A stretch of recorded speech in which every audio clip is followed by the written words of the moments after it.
Hello students, मेरा video में आपका स्वागत है और आप देख रहे हैं किस्मत ट्यूटर। तो स्टूडेंट्स, आज का ये वीडियो क्लास 6 का एक्सरसाइज 3.1 का होने वाला है और आज का ये वीडियो 10 नंबर से शुरू है, देख रहे हैं।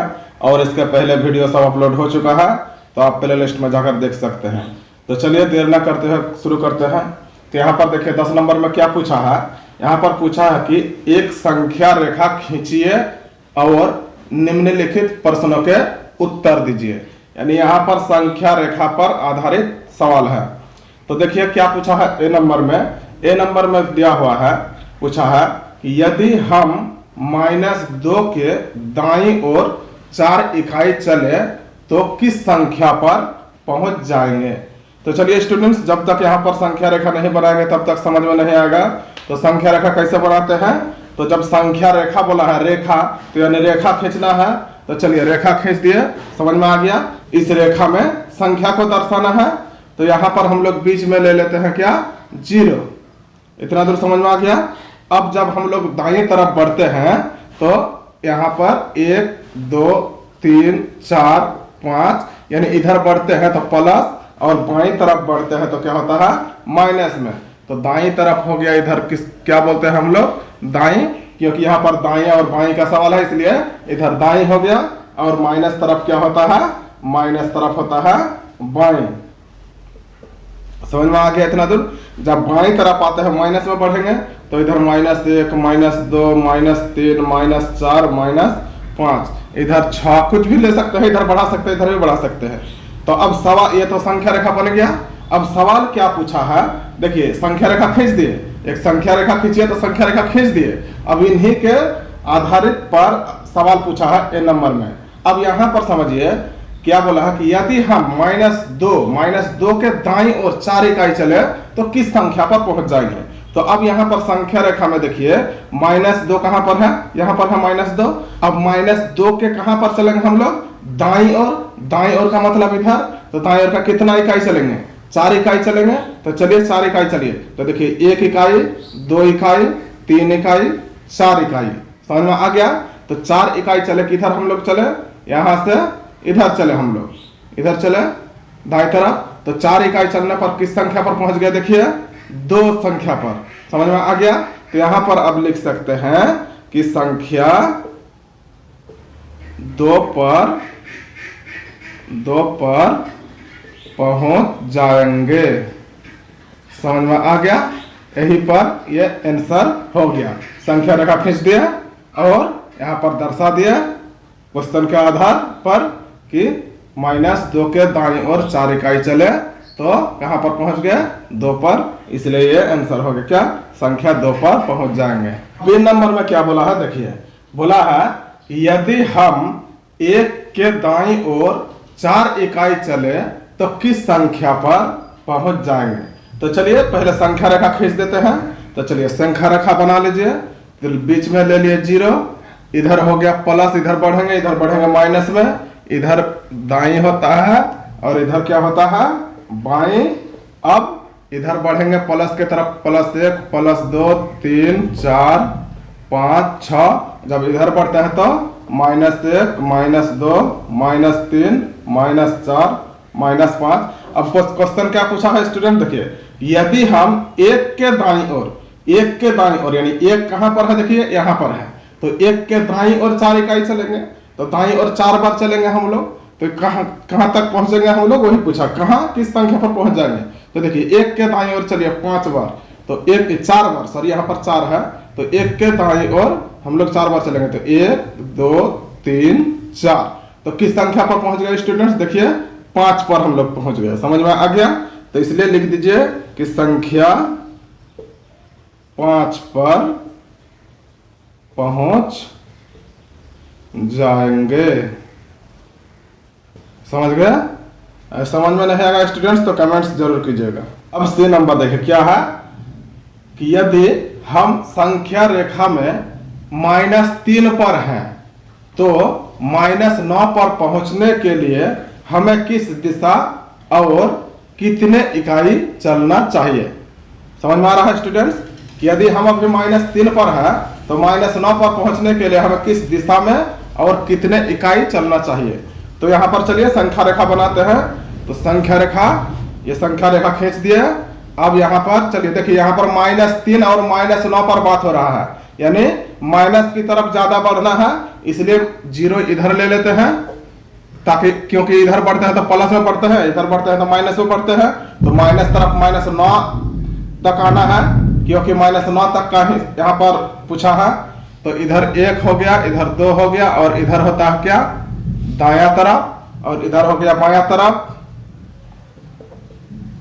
इधर हो गया बाएं तरफ। और इधर जब बढ़ेंगे तो माइनस में बढ़ेंगे, तो -1 -2 -3 -4, कम से कम -10 तक जाएंगे स्टूडेंट्स। क्यों? क्योंकि यहाँ पर -9 बोला है। तो यहाँ पर -5 -6 -7 -8 -9 -10। अब सवाल क्या पूछा है कि यदि हम संख्या रेखा में 3 पर है, यानी अभी हम कहां पर है, 3 पर है, तो -9 पर पहुंचने के लिए, कहां पर पहुंचने के लिए, -9 पर पहुंचने के लिए, यहां पर पहुंचने के लिए किस दिशा में और कितने इकाई चलना चाहिए। तो यहां पर देखिए सबसे पहले कि -3 पर है, तो -9 पर आने के लिए किस दिशा में, पहले क्या सवाल है, किस दिशा में चलना चाहिए। तो सबसे पहले इस सवाल का आंसर पता कर लीजिए कि 3 पर है, तो -9 पर पहुंचने के लिए सबसे पहले बाईं ओर चलना चाहिए। समझ में आ गया? और कितने इकाई चलना चाहिए, तो यहां पर लिख दीजिए कि बाईं ओर चलना चाहिए, बाईं ओर चलना चाहिए।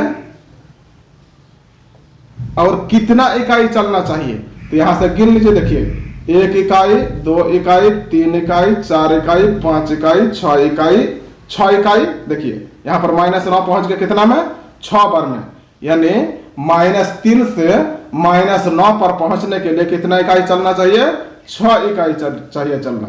इसलिए यह सवाल क्या हो जाएगा, इसका आंसर लिख सकते हैं कि अतः बाईं ओर चलना चाहिए और 6 इकाई चलना चाहिए। समझ में आ गया? अब डी नंबर देखिए क्या है, बोल रहा है यदि हम संख्या रेखा में -6 पर है, तो -1 पर पहुंचने के लिए हमें किस दिशा और कितने इकाई चलना चाहिए। सी नंबर का जैसा ही है, तो चलिए पहले यहां पर संख्या रेखा बना लेते हैं। तो माइनस की तरफ ही यहां पर सवाल है। देखिए -6 और -1 का बात है, तो 0 को उधर ले लेते हैं, ताकि इधर +1 बढ़ते हैं और इधर माइनस में बढ़ते हैं। तो इधर 1 2 3 प्लस में बढ़ गया। और इधर क्या होता है स्टूडेंट्स, इधर दाईं तरफ देखिए, इधर दायां है ना, तो इधर दाईं तरफ हो गया, और इधर बाईं तरफ है, तो इधर बाएं लिख दीजिए, क्योंकि यहाँ पर बाएं और दाएं भी सवाल पूछा है। और जब इधर बढ़ेंगे तो माइनस में बढ़ेंगे, तो -1 -2 -3 -4 -5 -6 -7 इस तरह बढ़ सकते हैं। मगर सवाल क्या पूछा है, सवाल पूछा है कि यदि हम संख्या रेखा में 6 पर है, कहां पर है, यहाँ पर है। देखिए 6 पर है, तो 6 पर है, तो -1 पर पहुंचने के लिए, कहां पर पहुंचने के लिए, -1 पर पहुंचने के लिए किस दिशा में चलना चाहिए। तो देखिए दाएं दिशा में चलना चाहिए, यहाँ पर दाएं है ना, तो -6 से -1 पर पहुंचने के लिए दाएं दिशा में चलना चाहिए। तो यहाँ पर लिख दीजिए, एक सवाल का आंसर मिल गया कि अतः दाईं ओर चलना चाहिए। इतना तो समझ में आ गया कि हमको 6 से -1 में पहुंचने के लिए किस दिशा में चलना चाहिए, दाईं ओर की दिशा में चलना चाहिए। तो लिख दिया अतः दाईं ओर चलना चाहिए। और क्या है फिर, और कितने इकाई चलना चाहिए, तो कितने इकाई चलना चाहिए, तो यहाँ पर गिन लीजिए। देखिए 1 इकाई, 2 इकाई, 3 इकाई, 4 इकाई, 5 इकाई। 5 बार में हम लोग कहां पर पहुंच गए, -6 से कहां पर पहुंच गए, -1 पर। तो यहां पर लिख दीजिए और 5 इकाई चलना चाहिए। समझ गए स्टूडेंट्स, दाईं ओर चलना चाहिए और 5 इकाई चलना चाहिए -1 में पहुंचने के लिए। अब 11 नंबर देखिए क्या है, बोल रहा है कि इनके मान ज्ञात कीजिए। तो स्टूडेंट्स यहाँ पर देखिए क्या है ए नंबर में, यहाँ पर देखिए -7 है और यहाँ पर 2 दीवार से यहाँ पर घिरा हुआ है। समझ में आ गया? यहाँ पर समझ में नहीं आ रहा है कि इनको क्या बोला जाता है। यहाँ पर लगता है कि यहाँ पर दीवार से इनको घेर दिया है। यहाँ पर -7 है, बी नंबर में है +11, 9 नंबर सी नंबर में है -9 और डी नंबर में है +6 और ये यहाँ पर क्या हुआ है, घेरा लगाया हुआ है। तो चलिए स्टूडेंट्स इसको मैं समझा देता हूँ आप लोगों को बहुत अच्छी तरीके से। यहाँ पर जो -7 दिया हुआ है तो -7 इनका यहाँ पर इनको मतलब आप सोच लीजिए कि इनको गड़बड़ा दिया गया है। समझ में आ गया? इसको बदल दिया गया है। तो -7 का विशुद्ध मान कितना हुआ, इसका विशुद्ध मान लिखने बोलता है। यानी इस संख्या अगर इस तरह रहेगा तो इसको विशुद्ध मान में लिखना पड़ता है। तो विशुद्ध मान को क्या क्या बोल सकते हैं, यहाँ पर देखिए विशुद्ध मान, इस हिसाब को विशुद्ध मान भी बोल सकते हैं। इस प्रकार दे दिया है। यहाँ पर यदि बोलता कि इनके विशुद्ध मान लिखिए, समझ में आ गया, तो फिर इनका विशुद्ध मान लिखते हैं। यानी -7 क्या है उसका विशुद्ध मान लिखना है, +11 क्या है उसका विशुद्ध मान लिखना है, -9 क्या है उसका विशुद्ध मान लिखना है, +6 क्या है उसका शुद्ध मान लिखना है। समझ में आ गया? तो विशुद्ध मान को और भी बोल सकते हैं परम मान, परम मान या परम संख्या। समझ में आ गया? इसको आप इंग्लिश में एब्सोल्यूट वैल्यू भी बोल सकते हैं, एब्सोल्यूट वैल्यू। उसका एक्चुअल जो मान होता है, यानी 7 तो है -7 तो है मगर वो क्या है, तो समझ में आ गया? तो यहाँ पर स्टूडेंट्स देखिए यहाँ पर जो घेरा लगा हुआ है इसको इंग्लिश में हम लोग मॉड बोलते हैं। समझ में आ गया? यहाँ पर मॉड 7 जो है, और इसको निरपेक्ष भी बोल सकते हैं। निरपेक्ष ये किसी का पक्ष में नहीं है, ये निरपेक्ष है, ये निरपेक्ष मान भी बोल सकते हैं इनको। समझ में आ गया? तो देखिए विशुद्ध मान, परम मान, निरपेक्ष मान, एब्सोल्यूट वैल्यू और ये मोड है, इंग्लिश में बोला जाता है। समझ में आ गया?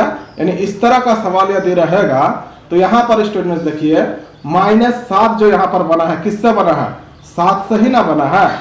11 जो बना है किससे बना है, +11, 11 से ही ना बना है। -9 किससे बना है, 9 से ही ना बना है। और +6 किससे बना है, 6 से ही ना बना है। तो यही हो गया आंसर।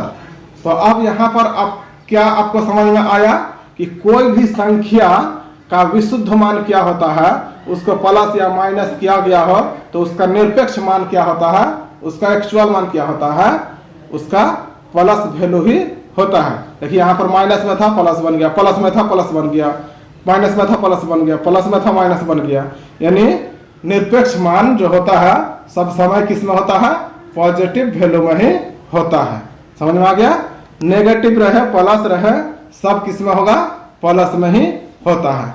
यहाँ पर इनका इस तरह भी सवाल पूछ सकता था कि इनके विशुद्ध मान लिखिए, या फिर इनके परम मान लिखिए, या फिर इनके निरपेक्ष मान को लिखिए। मतलब किसी भी तरह से पूछेगा तो यही होता है उनका आंसर, उनका प्लस कर देना है।